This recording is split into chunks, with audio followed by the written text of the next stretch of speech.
Assalamualaikum warahmatullahi wabarakatuh. Salam sejahtera untuk kita semua. Perkenalkan, nama saya Muhammad Haris, mahasiswa Fakultas Hukum Universitas Sriwijaya, program kekhususan Hukum Internasional, dan mata kuliah Hukum Ekonomi Perdagangan Internasional. Adapun saya akan mempresentasikan tentang prinsip-prinsip dasar General Agreement on Tariffs and Trade, atau biasa kita kenal dengan GATT. Sebelum saya menjelaskan tentang prinsip-prinsip dasar GATT, saya akan menjelaskan sejarah terbentuknya dari GATT.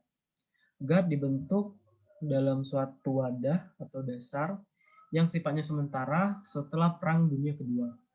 Pada masa itu timbul kesadaran masyarakat internasional akan perlunya suatu lembaga multilateral di samping adanya Bank Dunia atau IMF. Kebutuhan akan adanya suatu lembaga multilateral yang khususnya pada waktu itu sangat dirasakan. Masyarakat internasional menemui kesulitan untuk mencapai kata sepakat dalam menghapus berbagai batasan tentang kuantitatif atau diskriminasi perdagangan internasional. Adapun pada saat itu, pembentukan negara-negara yang pertama kali menjadi anggota itu sekitar 23 negara. Ke-23 negara itu membuat dan merancang piagam internasional International Trade Organization atau dulu biasa dikenal Organisasi Perdagangan Internasional.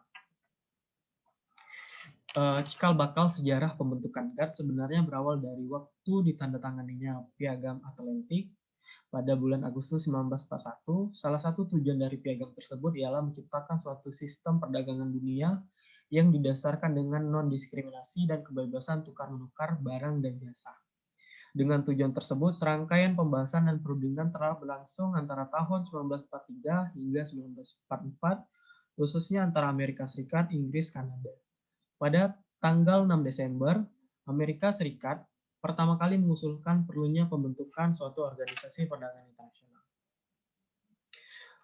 Lalu, tujuan organisasi tersebut menurut Amerika Serikat adalah untuk menciptakan liberalisasi atau kebebasan perdagangan secara bertahap, memerangi monopoli, memperluas permintaan komunitas, dan mengkoordinasi kebijakan perdagangan negara.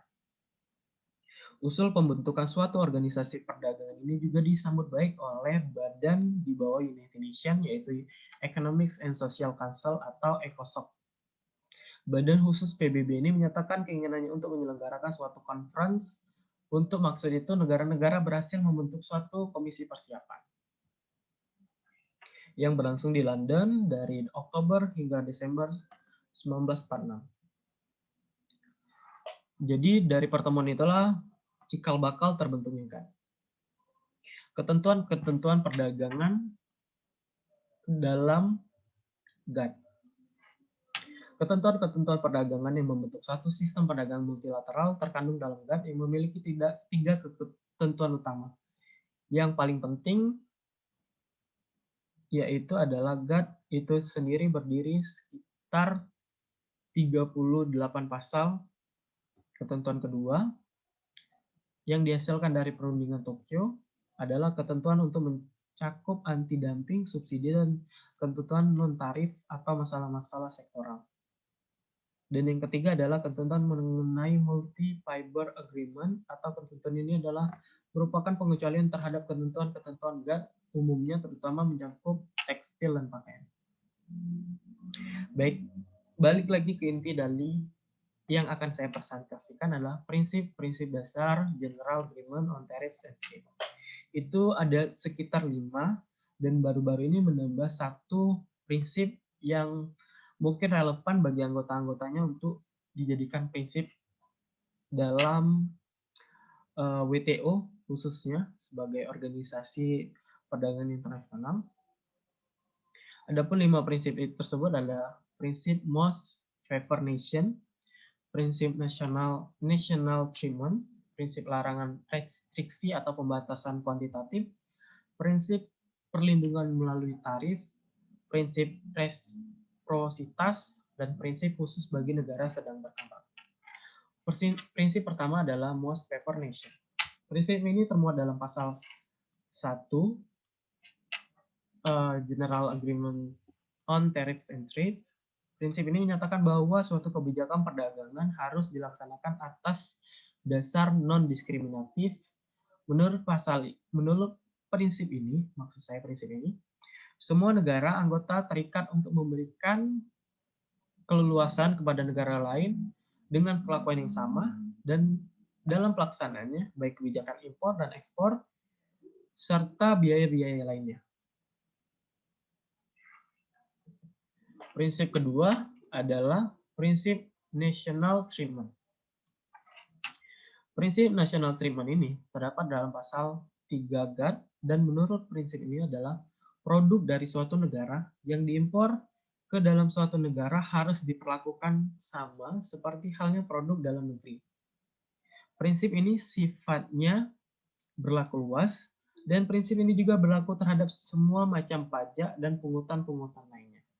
Ia berlaku pula pada perundang-undangan, pengaturan dan persyaratan-persyaratan yang mempengaruhi penjualan, pembelian, pengangkutan, hingga penggunaan produk-produk itu di pasar dalam negeri. Prinsip ini juga memberikan perlindungan atau proteksi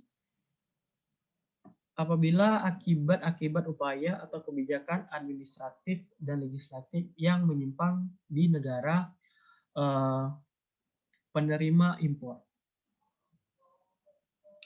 Dan juga misalkan prinsip ini menjadikan pengaturan bidang-bidang perdagangan yang kelak lahir di dalam perjanjian putaran Uruguay. Misalnya prinsip ini tercantum pada pasal 3 perjanjian TRIPS. Prinsip ini juga menjadi ketentuan dasar dari GATT adalah larangan restriksi kuantitatif yang merupakan rintangan terbesar terhadap GATT. Restriksi kuantitatif terhadap ekspor dan impor dalam bentuk apapun. Pada umumnya larangan ini diatur dalam pasal 9. Hal ini disebabkan karena praktek demikian mengganggu praktek perdagangan yang normal. Restriksi kuantitatif di sini tidak begitu meluas di negara maju. Namun demikian, seperti tekstil, logam, dan beberapa produk tertentu yang kebanyakan berasal dari negara berkembang, masih acap kali terkena rintangan. Dan prinsip ini juga, itu ada 3 hal yang menjadi concern utama. Yang pertama adalah untuk mencegah terkurasnya produk-produk esensial di negara pengekspor. Kedua, melindungi maksudnya pasar dalam negeri, khususnya menyangkut produk pertanian, perikanan, atau produk-produk dari negara berkembang. Ketiga, untuk mengamankan berdasarkan escape clause atau pasal ke-19, meningkatkan impor yang berlebih di dalam negeri sebagai upaya untuk melindungi misalnya terancamnya produksi dalam negeri. Keempat, untuk melindungi neraca pembayaran. Prinsip selanjutnya adalah prinsip perlindungan melalui tarif. Pada prinsipnya, GATT hanya memperkenankan tindakan proteksi terhadap tindakan industri domestik melalui tarif dan tidak melalui upaya-upaya perdagangan lainnya. Perlindungan ini melalui tarif ini ditunjukkan bahwa dengan jelas tingkat perlindungan yang diberikan dan masih memungkinkan adanya kompetisi secara sehat antar negara dalam melakukan perdagangan secara internasional. Dan negara-negara GATT umumnya banyak menggunakan cara ini untuk melindungi industri dalam negerinya dan juga untuk menarik pemasukan bagi negara yang bersangkutan. Meskipun demikian diperbolehkan, penggunaan tarif ini tetap tunduk pada ketentuan-ketentuan GATT. Misalnya, pengenaan atau penerapan tarif tersebut sifatnya tidak boleh diskriminatif dan tunduk pada komitmen tarifnya pada GATT ataupun WTO sebagai organisasi perdagangan internasional.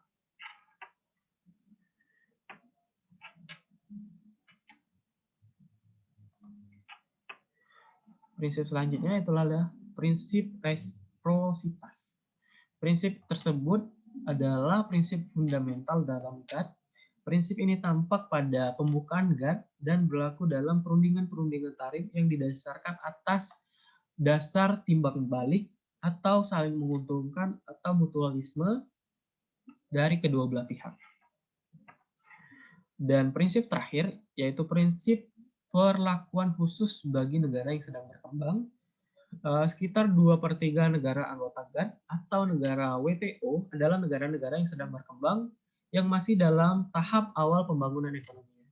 Untuk membantu mereka, di tahun 1965, suatu bagian baru yaitu bagian keempat memuat 3 pasal yang ditambahkan dalam GATT. 3 pasal baru itu dalam bagian tersebut dimaksudkan untuk mendorong negara-negara industri membantu pertumbuhan ekonomi negara-negara sedang berkembang. Bagian keempat ini mengakui kebutuhan negara yang sedang berkembang untuk menikmati akses pasar yang lebih menguntungkan, dan bagian ini juga melarang negara-negara maju untuk membuat rintangan-rintangan baru terhadap ekspor dari negara-negara yang sedang berkembang. Negara-negara industri juga menerima bahwa mereka tidak akan meminta balasan dalam perundingan mengenai penurunan atau penghilangan tarif dan rintangan-rintangan lainnya terhadap perdagangan negara-negara yang sedang berkembang. Sekian presentasi saya mengenai tentang prinsip-prinsip dasar GATT, yang mana dalam prinsip-prinsip ini menjadi patokan bagi anggota WTO ataupun anggota GATT dalam melakukan perdagangan secara internasional. Dan apabila ada suatu kasus atau sengketa antar negara, biasanya klausula yang dilanggar itu berkenaan dengan prinsip-prinsip dasar yang saya jelaskan tadi. Dan tempat penyelesaian sengketanya yaitu di WTO tersebut sebagai wadah perdagangan internasional atau organisasi internasional di bidang perdagangan. Mungkin sekian presentasi saya. Saya mohon maaf apabila ada salah kata, dan mohon kritik dan saran masukan di kolom komentar. Apabila informasi yang saya kasihkan ini terdapat misinformasi ataupun ada hal-hal yang menurut teman-teman salah, mohon dikoreksi. Saya akhiri. Wabillahi taufiq wal hidayah. Wassalamualaikum warahmatullahi wabarakatuh. Salam sejahtera.